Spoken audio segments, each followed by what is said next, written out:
აჭარის სოფლის მეურნეობის სამინისტრომ საკანონმდებლო ორგანოში 2013 წელს გაწეული საქმიანობის ანგარიში და 2014 წელს დაგეგმილი ღონისძიების პრეზენტაცია გამართა.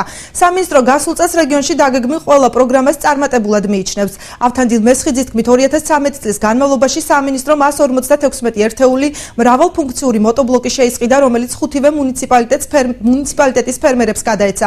აგრეთვე 5-ვე მუნიციპალიტეტზე გადანაწილდა სხვადასხვა სახეობის კულტურის ჩითილები. სამინისტროს წარმომადგენლები მნიშვნელოვნად მიიჩნევენ ნიადაგის პესტიციდების კვლევის შედეგებს.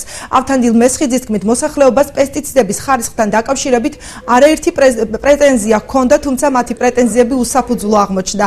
შეხვედრაზე მთავარი შენიშვნების სუბსიდირების საკითხის გაცემას ეხებოდა. აჭარის უმაღლესი საბჭოს აგრარული და თვითმმართველობის საკითხთა კომისიის თავმჯდომარის თქმით, სტანდარტულ მანდარინზე გასაცემი თანხების დიდი ნაწილი კვლავ აუთვისებელია. ანზორ თხილაიშვილის განმარტებით, პრობლემის მიზეზი სამინისტრომ უნდა შეისწავლოს და სამომავლოდ ის ხარვეზები გაითვალისწინოს, რაც წელს წარმოიქმნა. თემის დეტალები ჩვენს მთავარ გამოშვებაში. მეორე საკითხი, აი სუბსიდირებას ეკითხებოდა, ვერაფრით ვერ დავეთანხმები ვერავის, რომ ეს იყო დადებითი. მე პირადად ძალიან ბევრი შეკითხვები მაქვს ამასთან დაკავშირებით და ბატონ მთავრობის თავმჯდომარესთან მაქვს მე საკითხი დასმული. რჩება ძალიან დიდი თანხა. თანხა გვაქვს და თანხა ვერ მივიტანეთ მოსახლეობამ. ეს ახლა ვისი ბრალია?